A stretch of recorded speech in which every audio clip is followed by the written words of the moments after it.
Assalamualaikum warahmatullahi wabarakatuh. Sebelumnya izin memperkenalkan diri, nama saya Fira Mutifadilah. Nama saya Syifa Mafira. Di sini kami akan mempresentasikan hasil kerja kami, yaitu makalah hasil pengamatan penjualan dimsum tralala tralele.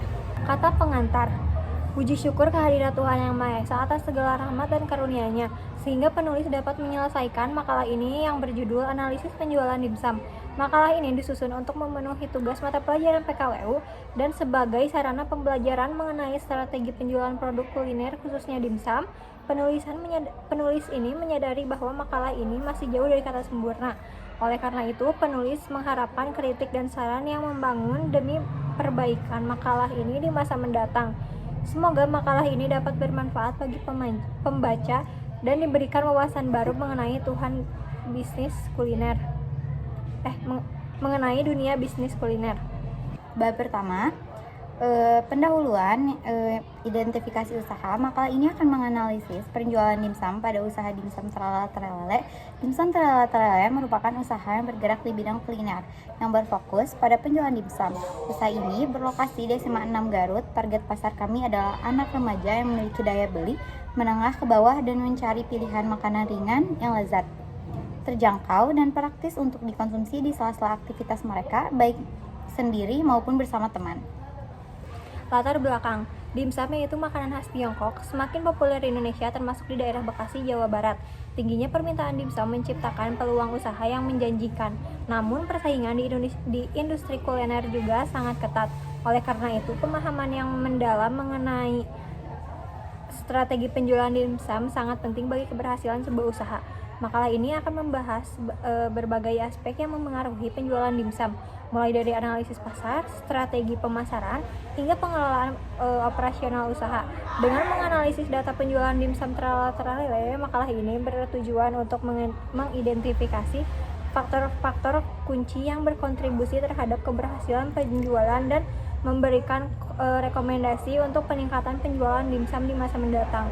Penelitian ini diharapkan dapat memberikan kontribusi bagi pengembangan usaha dimsum di Indonesia, khususnya bagi dimsum tralala tralele dan usaha dimsum lainnya. Bab kedua, rencana produksi. Pertama, deskripsi usaha. Usaha dimsum adalah sebuah bisnis yang menyediakan makanan dimsum yang lezat dan berkualitas. Dimsum adalah jenis makanan tradisional Cina yang terdiri dari berbagai jenis isian seperti udang, ayam, sayuran, dan lain-lain, yang dibungkus dengan kulit yang tipis dan lembut. Tahap produksi. Tahap 1, pemilihan bahan. Memilih bahan-bahan yang segar dan berkualitas seperti daging ayam, udang, sayuran, dan lain-lain. Memastikan bahan-bahan yang digunakan aman untuk dikonsumsi. Tahap 2, pengelolaan bahan. Mengelola bahan-bahan menjadi bentuk yang sesuai untuk dimsum, seperti menggiling daging atau mencincang sayuran. Menambah bumbu-bumbu dan rempah-rempah untuk memberikan rasa yang lezat. Tahap 3, pembuatan adonan kulit. Membuat adonan kulit dimsum dengan menggunakan tepung dan air. Menguleni adonan hingga elastis dan dapat dibentuk. Tahap 4, pembentukan dimsum. Membentuk adonan kulit menjadi bentuk yang sesuai untuk dimsum. Mengisi adonan kulit dengan bahan-bahan yang telah diolah. Tahap 5, pengukusan. Mengukus dimsum hingga matang dan siap disajikan. Memastikan dimsum dimasak dengan benar untuk menghindari risiko keamanan pangan. Tahap 6, pengemasan. Mengemas dimsum yang telah matang dalam wadah yang sesuai. Memastikan pengemasan dilakukan dengan higienis dan aman. Bab ketiga, aspek pasar dan pemasaran. Yang pertama, segmentasi pasar. Segmentasi berdasarkan demografi, usia. Target utama biasanya usia 15-40 tahun karena kelompok ini cenderung lebih aktif mencoba makanan baru dan tren kuliner. Jenis kelamin umumnya tidak terlalu spesifik, namun promosi bisa disesuaikan, misalnya paket romantis untuk pasangan wanita dan pria dewasa muda. Pendapatan kelas menengah ke atas cenderung menjadi target, terutama jika dimsum yang dijual. Pendapatan kelas menengah ke atas cenderung menjadi target, terutama jika dimsum yang dijual termasuk kategori premium atau autentik. Pekerjaan mahasiswa, pekerjaan kantoran, dan keluarga muda, karena mereka cenderung mencari makanan praktis dan menarik. Kedua, segmentasi berdasarkan geografi. Lokasi strategis di kota besar, dekat pusat perbelanjaan, perkantoran, kampus, atau kawasan wisata kuliner. Lingkungan padat penduduk juga ideal untuk pelayanan delivery atau take away. 3. Segmentasi berdasarkan psikografi gaya hidup. Konsumen yang memiliki gaya hidup modern suka mencoba makanan baru, menikmati tren kuliner di media sosial. Minat terhadap budaya Asia. Konsumen yang tertarik dengan budaya Tiongkok atau Asia Timur karena dimsum berasal dari budaya Tiongkok. Keempat, segmentasi berdasarkan perilaku konsumen. Frekuensi pembeli tetap royal versus pembeli sesekali. Alasan membeli sebagai cemilan, makanan utama, atau untuk acara tertentu seperti arisan atau pertemuan keluarga. Respon terhadap promosi. Konsumen yang sensitif terhadap diskon, bundling menu, atau voucher. Strategi promosi. 1. Media sosial. Promosi melalui Instagram, Facebook, dan Twitter dengan menggunakan foto-foto menarik dan deskriptif tentang produk. Kedua, konten kreatif. Membuat konten video atau vlog tentang resep, cara membuat, atau tips terkait dengan produk. Analisis SWOT. Kekuatan atau strategi. 1. Rasa dimsum yang autentik dan lezat. 2. Bahan-bahan berkualitas dan segar. 3. Lokasi strategis dan mudah dijangkau. 4. Tim yang berpengalaman dalam membuat dimsum. Kelemahan. 1. Persaingan ketat dengan bisnis dimsum lain. 2. Biaya produksi tinggi untuk bahan-bahan berkualitas. 3. Tergantung pada bahan-bahan segar. 4. Keterbatasan promosi dan pemasaran. Peluang opportunities. 1. Meningkatnya permintaan makanan Asia. 2. Ekspansi ke daerah lain. 3. Kerjasama dengan bisnis lain. 4. Penggunaan teknologi untuk promosi dan efisiensi. Ancaman threats. 1. Persaingan ketat. 2. Perubahan selera konsumen. 3. Kenaikan harga bahan-bahan. 4. Krisis ekonomi. Strategis. Yang pertama, meningkatkan promosi dan pemasaran. Yang kedua, mengembangkan menu baru. Yang ketiga, meningkatkan kualitas bahan-bahan. Yang keempat, mengoptimalkan lokasi dan ekspansi. Bab 4. Aspek sumber daya manusia. Yang pertama, kebutuhan tenaga kerja.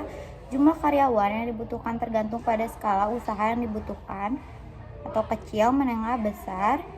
Yang kedua, posisi umum diperlukan seperti koki, asisten dapur, pelayan, kasir, dan bagian kebersihan. Yang kedua, kualifikasi dan keahlian. Koki harus memiliki keahlian dalam membuat dimsum yang autentik dan berkualitas. Pelayanan harus memiliki kemampuan komunikasi yang baik dan pelayanan prima. Yang ketiga, kasir perlu menguasai sistem pembayaran dan akuntansi sederhana. Yang ketiga, latih dan pengembangan. Pelatih berkala sangat penting untuk menjaga standar, rasa, kualitas penyajian, serta pelayanan pelanggan. Pelatih keamanan, pangan, dan kebersihan sangat penting di bisnis makanan. Rekrutmen dan seleksi. Proses rekrutmen harus memperhatikan pengalaman kerja, kemampuan teknis, dan sikap kerja. Wawancara dan uji coba kerja bisa digunakan untuk menilai kemampuan praktik.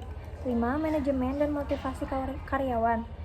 Pemberian gaji yang layak, tunjangan, dan insentif bisa meningkatkan semangat kerja. Menerapkan sistem kerja yang adil dan komunikasi yang baik antara manajemen dan karyawan. 6. Jadwal kerja dan shift. Penjadwalan yang efisien diperlukan agar operasional berjalan lancar, terutama saat jam sibuk. Perlu memperhatikan hak-hak pekerja seperti jam istirahat dan hari libur. 7. Keselamatan dan kesehatan kerja atau K3. Karyawan harus diberikan perlindungan dalam hal keselamatan kerja, terutama di dapur yang memiliki risiko tinggi, seperti api, uap panas, dan alat tajam. Penggunaan APD atau alat pelindung diri dan SOP kerja yang sangat jelas dianjurkan. Bab 5. Aspek keuangan dan permodalan. Yang pertama, kebutuhan biaya usaha. Bahan baku. Ini merupakan komponen biaya terbesar. Perkiraan biaya untuk semua bahan baku yang dibutuhkan selama 1 bulan, termasuk daging, sayuran, kulit dimsum, bumbu-bumbu, dan lain-lain, misalnya 5 juta. Gaji karyawan, jika ada. Jika Anda mempekerjakan karyawan, hitung total gaji yang harus dibayarkan dalam sebulan, misalnya 3 juta. Sewa tempat, jika ada. Jika Anda menyewa tempat usaha, hitung biaya sewa per bulan, misalnya Rp 2 juta. Utilitas, listrik, air, gas. Perkiraan biaya utilitas per bulan, misalnya 500.000. Perlengkapan dan peralatan. Biaya ini meliputi pembelian peralatan baru atau perawatan peralatan yang sudah ada. Misalnya 200, ini bisa lebih tinggi jika ada pegadaan peralatan baru. Kemasan. Biaya untuk kemasan dimsum, misalnya 300.000. Promosi dan marketing. Biaya untuk promosi seperti media sosial atau brosur, misalnya 100.000. Lain-lain biaya tak terduga atau biaya tambahan lainnya misalnya 200.000. Total kebutuhan biaya usaha per bulan yaitu 11.700.000. Perkiraan pendapatan per hari. Jumlah dimsum per hari perkirakan berapa banyak dimsum yang akan terjual setiap harinya, misalkan 100 porsi. Harga rata-rata per porsi, dihitung harga rata-rata per porsi dimsum dengan mempertimbangkan berbagai varian harga, misalnya 25.000. Pendapatan per hari sama dengan 100 porsi kali 25.000 sama dengan 2.500.000. Pendapatan per bulan 2.500.000 atau sehari kali 30 hari sama dengan 75 juta, sama dengan harga jual produk per hari yaitu 2.500.000. Perhitungan laba atau rugi. Pendapatan 75 juta, biaya 11.700.000. Laba 75 juta dikurangi 11.700.000.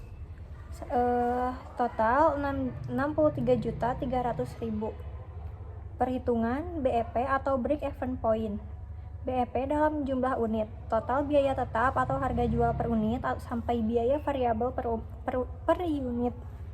Biaya tetap, biaya yang tidak berubah meskipun jumlah produk berubah. Sewa, gaji, utilitas. Misalnya 8.700.000 atau 11.700.000 dikurangi 3 juta rupiah. Asumsi biaya bahan baku per bulan adalah 3 juta. Harga jual per unit 25.000.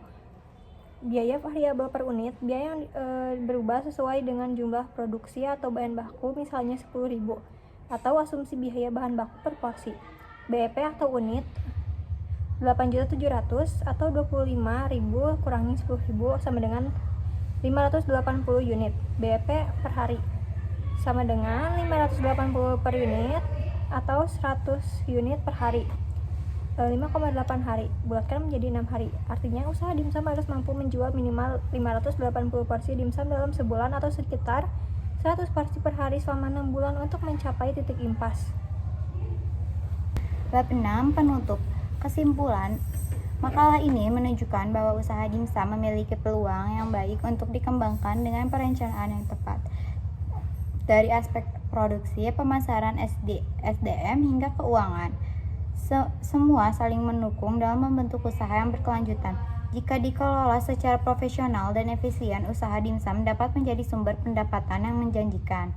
Yang kedua, ada saran agar usaha ini dapat berjalan optimal. Disarankan untuk pertama, menjaga kualitas dan kebersihan produk secara konsisten. Yang kedua, memanfaatkan media sosial sebagai sarana promosi utama. Yang ketiga, melakukan inovasi pada varian rasa dimsum untuk menarik lebih banyak konsumen. Mengelola keuangan usaha secara disiplin agar keuangan dapat memaksimalkan dan risiko kerugian dapat diminimalkan. Yang kelima, terus melakukan evaluasi terhadap strategi usaha agar tetap relevan dengan perkembangan pasar. Sekian dari presentasi kami. Mohon maaf bila ada kesalahan kata. Wassalamualaikum warahmatullahi wabarakatuh.